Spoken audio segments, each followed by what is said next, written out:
Bonjour à vous et bienvenue sur cette vidéo clé initiatique octobre 2021. Pardon pour le cadrage derrière, je suis pas encore au top de ma forme niveau prise vidéo. Alors, cette vidéo, pourquoi je les appelle clés initiatiques?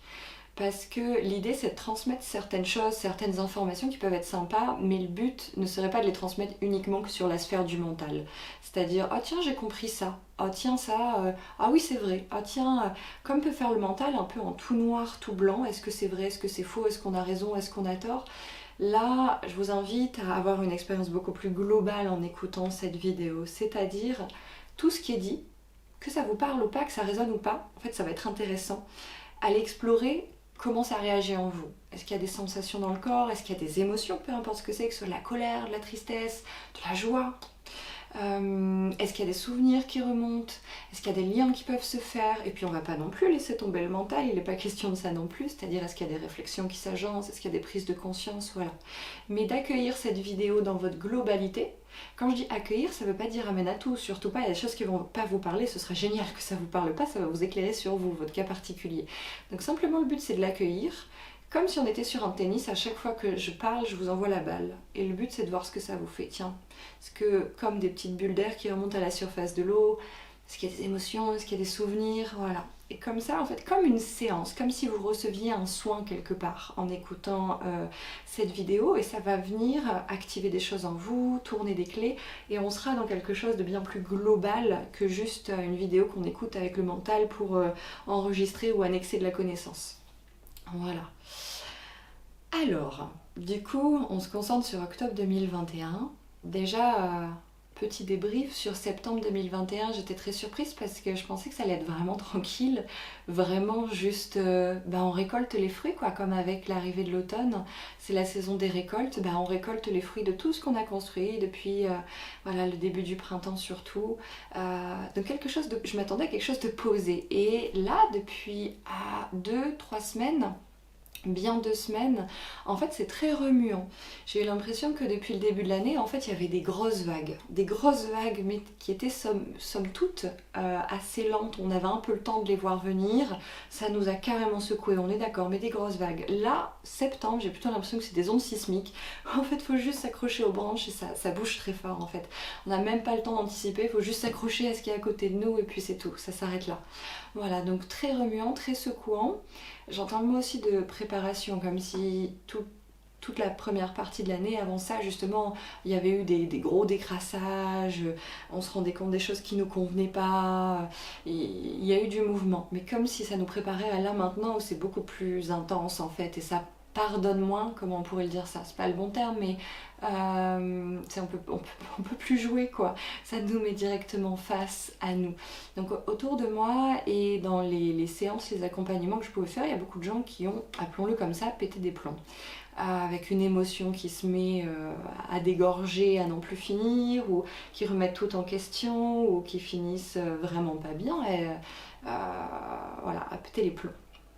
Donc là, maintenant, après la petite introduction, juste on va chercher, on va demander du coup pour octobre 2021 ce qui pourrait être chouette pour nous. Justement les clés qui pourraient être chouettes pour nous de tourner pour mieux relever les défis justement d'octobre 2021, que ça puisse être un maximum doux. Quels challenges sont à relever et comment on peut être un surfeur bien sur sa planche et embrasser ça plutôt que être tellement dévalé qu'on aurait presque envie d'y résister, et ça ne fait que renforcer l'intensité de ce qu'on se prend dans la tronche.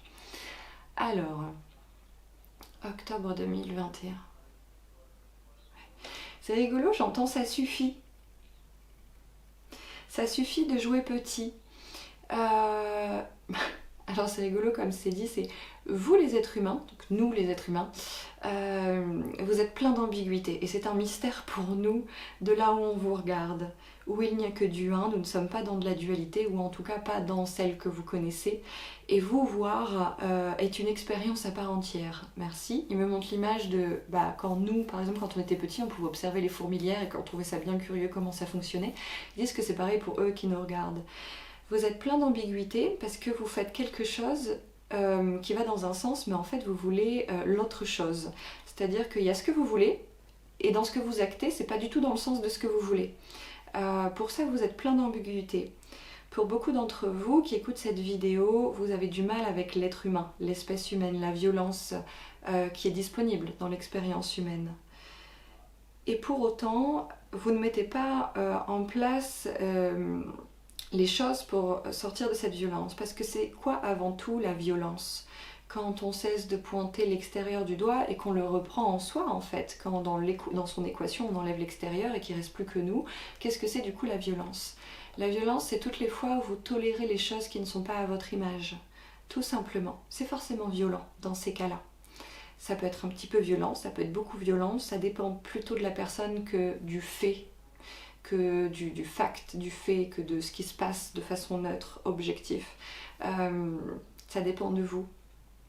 Pourquoi continuez-vous à aller dans de la violence quand vous savez que ce que vous vivez ne vous correspond pas? Ne vous correspond pas, pardon. Et là derrière, c'est le mot de peur qui est abordé. Vous continuez, vous foncez toujours dans ces schémas violents pour vous, parce que simplement ils ne sont pas à votre image. Vous acceptez des choses, des situations, des relations, etc. qui ne sont pas à votre image. Et donc vous y restez par peur de autre chose. Comment peut-on avoir peur alors que qu'on sait que ce qu'on vit n'est pas à notre image? Se décaler de ça, c'est réouvrir tout le champ des possibles et choisir. Vous avez oublié votre choix, vous avez oublié que vous étiez des êtres de libre arbitre. Vous croyez que si vous quittez une situation, vous allez tomber sur un autre truc presque au pif et qu'à nouveau vous allez vous enfoncer dedans. Au moins, si je reste dans la violence que je connais, c'est-à-dire la situation, la relation qui n'est pas à mon image, mais je la connais. Je sais la souffrance qu'elle m'amène, je la maîtrise quelque part. Alors que si je me décale pour aller ailleurs, peut-être ça pourrait être pire et je connais pas ce que c'est. Et je revivrai la même boucle. Vous avez oublié votre libre arbitre. Vous avez oublié que vous étiez des êtres de choix. Ok. Et alors il y a une notion de... un petit peu comme c'est dommage parce que soit vous allez faire exploser des choses qui étaient un peu figées pour aller dans de l'hyper choix, c'est-à-dire que vous allez ne plus supporter ce qui est figé et vouloir toujours être dans du mouvement, déménager par exemple, ou changer de relation, faire un balayage et épurer, mais à outrance en fait, simplement pour récupérer une espèce de toute puissance, tu vois, c'est moi qui choisis. Donc je change, c'est-à-dire je choisis. Entre ces deux extrêmes, il y a un juste milieu entre rester figé dans une situation, une relation qui ne vous convienne pas, c'est-à-dire quelque chose de violent, parce que c'est pas à votre image, ou changer pour rester toujours en surface, ne pas avoir le temps quelque part de trop s'inscrire dans quelque chose et que ça en devienne violent si jamais c'est pas à notre image. Il y a comme un juste milieu entre les deux, c'est-à-dire entre se figer et être dans de l'hyper-mouvement. Cette partie-là, se figer, ils disent qu'en fait on est en train de se prendre dans la tronche le fait qu'on ne voulait pas entendre que la vie c'est mouvement et qu'on croyait que si on aimait quelqu'un il fallait promettre à la vie, à la mort, qu'un boulot CDI c'était pareil sur du très très long terme parce que ça nous rassurait, ça amenait de la sécurité, que c'était bien et que comme ça on pouvait avoir un parcours structuré, etc. Et aujourd'hui on apprend que ben non en fait, que peut-être le figé ça peut être synonyme quelque part de mort lente aussi. Donc de plus en plus de gens vont dans l'inverse et créent du mouvement, peu importe quelle forme il prend. Ça peut être le mental qui fonctionne à fond et donc vous amène beaucoup de mouvement, ça peut être avoir que des relations courtes, ça peut être changer de boulot, ça peut être déménager, ça peut être le soir regarder tous vos échappatoires depuis votre ordinateur, des voyages possibles sans jamais vraiment le faire et passer à l'action. Voilà. Donc comment récupérer un équilibre entre les deux? C'est la question. Alors, à chaque seconde qui passe, vous posez un choix, que ce soit de rester dans la situation, dans la relation, ou que ce soit d'en changer. Mais dans les deux cas, que ce soit pour dire oui, on continue, non, on continue pas, c'est votre choix.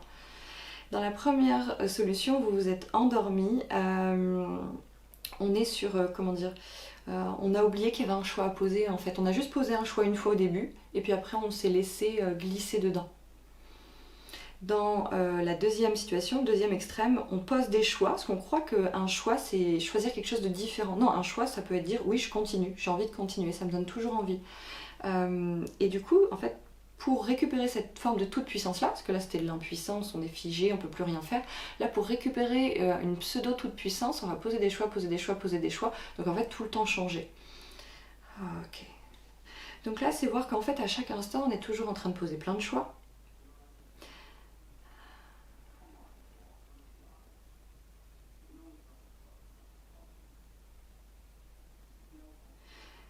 Et quand on revient dans ce juste milieu-là, alors ça fait un peu cucul la praline, mais ce dont tu parles, c'est le choix de l'amour. C'est-à-dire, qu'est-ce qui vous met en amour?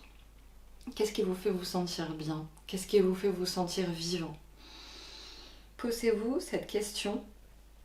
Ça peut être à chaque seconde, ça peut être le matin, le soir en allant vous coucher. Qu'est-ce qui vous fait vous sentir en amour? Qu'est-ce qui vous fait vous sentir vivant? Qu'est-ce qui vous fait vous sentir bien? Pour savoir si quelque chose nous fait nous sentir bien, encore faut-il qu'on y soit, qu'on soit là pour le ressentir. C'est-à-dire que si je vis quelque chose en étant en train de penser à autre chose, en étant focalisée sur autre chose, je n'aurai jamais la réponse à cette question. Donc, première chose, déjà, je dois être présent. Et une fois que je suis présent, c'est-à-dire simplement, en fait, disponible, ben là, je peux avoir le feedback. Est-ce que je me sens bien dans cette situation ? Est-ce que j'ai envie d'y rester? Et si jamais il y a quelque chose qui gratte, comme du poil à gratter un peu, ils sont en train de me montrer, ben parlez-en autour de vous. Bah tiens, là je ressens ça, est-ce qu'on peut faire quelque chose? Vivez votre émotion jusqu'au bout. Autorisez-vous donc à nommer ce que vous ressentez, autorisez-vous à vivre l'émotion qui est là. Et une fois que ça c'est fait, que vous avez mis les choses à plat de votre côté, là il y a comme une vraie réponse qui arrive. C'est du coup maintenant que je suis présent, c'est-à-dire disponible pour le ressentir, que les émotions qui pouvaient m'empêcher aussi d'avoir la réponse, c'est-à-dire les anciens programmes, ce que j'ai vécu avant et qui continuent de conditionner maintenant, une fois simplement donc que j'ai vécu mes émotions, si j'étais triste, ben, j'ai chialé, si j'étais en colère, ben, je l'ai dit ou je me le suis dit, j'ai dit ça non, ça va pas. Voilà, une fois que j'ai fait tout ça, du coup maintenant, je peux avoir une réponse quelque part, on pourrait dire nouvelle, non influencée par des choses du passé. Et je suis disponible pour le ressentir. Donc, est-ce que je me sens en amour? Est-ce que je me sens vivante dans la situation? Est-ce que j'ai envie de renouveler mon choix, mes vœux? C'est-à-dire j'ai envie de rester dans cette situation, dans cette relation? Ou est-ce que non, je sens que j'ai envie d'aller ailleurs? Voilà. Ça demande de l'authenticité. Ça demande de vouloir être en vérité avec soi-même. Mais quiconque n'est pas en vérité avec soi-même est comme condamné à être dans une scène violente pour lui. C'est-à-dire quelque chose qu'il n'a pas pleinement décidé de vivre, quelque chose qui n'est pas à son image. Voilà. Revenez à cette simplicité-là. Vraiment. Il me le souligne comme s'il prenait un stylo, comme ça. Vraiment. On dit, c'est pas des blagues là ce qu'on dit, c'est pas du blabla gnangnan, non.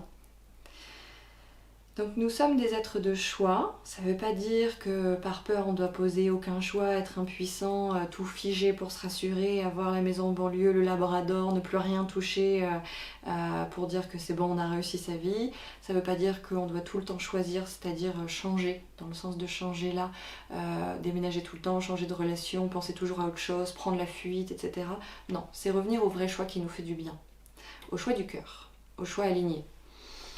Ce choix-là, on peut le sentir que quand on est disponible à l'ici et maintenant, ce que je suis en train de vivre. Et on peut le sentir quand il y a des émotions un peu écran qui vont nous flouter les réponses, des émotions du passé, des programmes du passé, bah quand on s'autorise à les laisser nous traverser. Je suis triste, je pleure. Je suis en colère, allez, j'exprime ma colère, j'écris des lettres, je les brûle après. Et une fois que voilà, à nouveau ça laisse le champ libre, bah là qu'est-ce qui se passe vraiment pour moi? Est-ce que c'est ok? Est-ce que c'est pas ok? Et quand on est dans cet état-là, ce qu'ils sont en train de me dire, c'est qu'en fait les réponses elles viennent tout de suite, votre voix intérieure elle est là, elle est avec vous, vous l'entendez. Donc vous savez exactement ce qui se passe pour vous en fait. En quoi ce serait pas ok la situation ou la relation, ou en quoi au contraire ça l'est. Et où, si, dans le cas où ça ne l'est pas, où vous avez envie d'aller. Voilà. J'entends, vous avez tellement critiqué l'humain, vous l'avez tellement dénoncé, vous l'avez tellement renié, pourtant c'est ce que vous êtes tous, vous, enfin nous, je m'inclus dedans évidemment, vous qui nous écoutez, vous avez tellement renié, bafoué l'humain, dit qu'il était moche, qu'il était violent, qu'il était ceci, qu'il était cela. Ce que vous avez vu dans l'humain, c'est ce que vous ne saviez pas gérer vous personnellement. C'est tout ce qui se passe. Tout le reste c'est du blabla. Donc maintenant, autre sujet intéressant, la notion de responsabilité. Arrêtez de tout ce que vous ne trouvez pas beau chez vous, de le projeter sur l'humain. L'humain il est comme ci, la société elle est comme ça. Vous gardez vos phrases, vous vous enregistrez, vous les notez sur une feuille et vous effacez le sujet, c'est-à-dire la société, les êtres humains, et vous remplacez par moi, je. Par exemple, l'être humain est violent, je suis violente avec moi en fait, je suis violent ou violente avec moi. Ah waouh, ok, c'est-à-dire, et puis là vous détaillez. Donc petit jeu fun et sympa numéro 1. Ils sont gentils, hein, c'est pas du tout en train de rire dans les brancards. Ensuite, sur la notion de responsabilité, donc il répète, ce que vous n'aimez pas de vous, vous le projetez sur l'autre, sur l'extérieur. Vous vous en lavez les mains. Donc reprenez-le. L'idée n'est pas de vous faire du mal et de vous dire que c'est vous qui êtes moche ou qu'il y avait un problème ou qu'il y avait des côtés sombres. Non. L'idée c'est de pouvoir enfin en faire quelque chose parce que ça va bien de passer 6 mois, 1 an, 2 ans à dire oh, ça fonctionne pas, ça fonctionne pas et la société. Si jamais personne n'en prend la responsabilité, ça ne bougera pas. Donc prenez cette responsabilité de ce que vous projetez sur les autres, non pas pour vous rabaisser, pas du tout, c'est pour pouvoir enfin y faire quelque chose. Simplement ça. Tant que ça dépend de l'extérieur, c'est laissé dans du néant, dans de l'impuissance. Si vous le reprenez pour vous, du coup vous pouvez en redevenir acteur et ça va plus venir vous embêter, tout simplement. Et au contraire, ce que j'entends, c'est ce que vous aimez trop, vous le portez trop sur vos épaules. Et là, ils me disent, il y a presque un côté prétentieux. C'est comme si vous vous attribuiez tout ce qui est moche. Vous n'en voulez pas, tout ce que vous jugez comme beau, vous le prenez trop sur vos épaules et ça finit par vous étouffer en fait. Ok. Donc ça aussi, sachez là pour le coup, peut-être le redistribuer, le rendre plus souple. Alors comment ça répond ? Là, on est au niveau du plexus solaire. Il n'est pas content le plexus solaire chez la plupart des gens qui écoutent cette vidéo. Pourquoi ? Du coup, je comprends plus rien à la place que je dois prendre dans ce monde, dans cette société, dans mon couple, dans ma famille. Je comprends plus le lien entre moi et les autres, le monde, l'extérieur. Vous vous êtes fait croire pendant longtemps que vous viviez pour les autres, que vous aviez un tel impact sur les autres, sur le monde, et vous vous êtes oublié, vous vous êtes minimisé. Certains en ont profité pour commettre des actes atroces. Certains en ont profité pour s'endormir. Ça dépend des gens. Chacun l'a géré à sa façon et c'est vraiment ok. Regardez simplement que votre monde, ce que vous vivez, c'est l'absolu résultat de qui vous êtes. Je ne parle pas du monde, le monde objectif, je parle de votre monde subjectif. C'est uniquement ce que chacun voit. On ne peut pas voir le monde objectif. Chacun, on voit au travers de nos lunettes notre monde subjectif. Donc tout ce qui m'agace, etc., j'en reprends la paternité, je peux le bidouiller. Quand ça se reprojette, c'est beaucoup plus agréable du coup. Ok. Qu'est-ce que la notion de responsabilité ? Alors ce qu'ils sont en train de dire, c'est là où j'ai une action. Et la seule chose sur laquelle vous avez une action, c'est vous-même et donc votre monde. Tout le reste, c'est du blabla. Excepté peut-être les personnes qui ont des enfants, où là, en effet, jusqu'à un certain âge, on peut être responsable d'eux. Mais sinon, la seule chose dont vous êtes responsable, c'est vous et votre monde. Pas les gens dans votre monde, vous, ce que vous projetez de vous dans votre monde, ce que vous permettez qu'il s'y passe. Ok. Voilà. Ah ouais, là c'est chouette. Ça vient de... Il y a un gros paquet, on va dire, de blocage, de programmes qui vient de partir. Et c'est comme si je vous voyais en fait devant moi, les gens qui écoutent la vidéo, mais moi y compris aussi, comprise dedans, ça travaille tout autant sur moi. Et je vois l'alignement qui est très lumineux, comment on pourrait dire, la ligne verticale, le canal qui se met à être beaucoup plus dégagé, beaucoup plus clair. Et qui peut se mettre à refaire son job, c'est-à-dire canaliser qui vous êtes en fait, le laisser vous traverser, ce que vous êtes, votre énergie, comme si avant c'était obstrué par plein d'autres choses que vous n'êtes pas, que du coup là ça a dégagé un bon gros paquet et qu'à nouveau vous vous repositionnez en vous autour de cet axe vertical. Là ils sont en train de dire qu'on est bon. Il y a quelques petites choses au niveau du mental. Juste pour finir, un chouïa, ils sont en train de dire vraiment pas grand chose. Au niveau du mental, ils me montrent comme si c'était étriqué, comme si c'était très serré. Et ils sont en train de dire le champ des possibles, comme si on avait une idée extrêmement limitée de ce qui était possible ou pas. Et c'est pour ça, ils disent, quand vous vous projetez dans des projets, etc., faites-le plutôt par étapes. Vous n'avez aucune idée de ce que ça va donner, on est encore très limité dans notre représentation du champ des possibles. Ça dépend surtout de notre niveau de conscience. Depuis notre niveau de conscience, on est capable de considérer, on va dire, un certain champ des possibles. Si on passe au niveau de conscience suivant, foum, foum, et ça ne cesse de grandir. Or là, aujourd'hui, ce qui est différent par rapport à il y a quelques temps, c'est qu'il y a de plus en plus de gens qui évoluent, en fait, mais réellement, c'est-à-dire de niveau de conscience en niveau de conscience. Là où avant, évoluer, c'était rester au même étage, mais aller juste découvrir une pièce supplémentaire. Avant, évoluer, c'était un peu comme une araignée d'eau, on faisait un bond à gauche, un bond à droite, mais on restait toujours à la surface de l'eau, en fait. Cette surface de l'eau, du lac où est l'araignée d'eau, ne s'agrandissait pas, ne rapetissait pas. Juste, on parcourait la surface de ce lac comme des seaux d'araignée d'eau. C'était tout. Et là, on se met à découvrir qu'en fait, il y a des profondeurs. Voilà. On va le dire comme ça. Les gens qui le vivent comprendront très bien. Certains encore qui écoutent cette vidéo ne comprennent pas cette différence entre s'améliorer, évoluer en saut d'araignée d'eau et réellement faire un saut de conscience. Où là on voit plus du tout le même monde en fait. Si ça arrive pendant la nuit, on se lève le matin, on sort de chez soi, c'est plus du tout le même monde qu'on voit. Comme si on captait beaucoup plus l'essence du monde, les détails du monde, on va beaucoup plus loin. Là où une conversation avec un proche pouvait nous apporter un petit peu de choses, là en fait dans ce même échange on va en retirer beaucoup plus de choses parce que simplement on va être présent sur plus de niveaux en même temps. Voilà. Donc ils sont en train de parler de ça. De pas trop se projeter parce que avec ces changements de niveau de conscience, de toute façon, ce qu'on avait envisagé comme étant le plus bénéfique pour nous, ce sera plus le cas quand on sera sur un niveau de conscience différent. Si on évolue en conscience, c'est-à-dire que si on reste dans ce qu'on avait prévu de bénéfique pour nous, en fait en y allant depuis un niveau plus avancé, en fait on va s'y sentir étriqué, ça va plus nous correspondre. Donc laissons le champ libre. On peut avoir des baby steps, des petites marches d'avance, mais on ne peut pas avoir 10 ans d'avance, parce qu'on ne sera plus la même personne qu'on est maintenant, on n'aura plus le même niveau de conscience. Et ce qui nous correspond maintenant, si on évolue en conscience et qu'on y va toujours, on va s'y sentir étriqué. Ça ne va pas le faire, il y aura besoin de trop remodeler. Voilà. Donc n'hésitons pas à planifier un petit peu, mais pas trop, c'est l'idée. Voilà. Est-ce qu'on est bon ? Ouais, c'est en train de bouger au niveau de la tête. Je ne peux pas tout savoir aujourd'hui.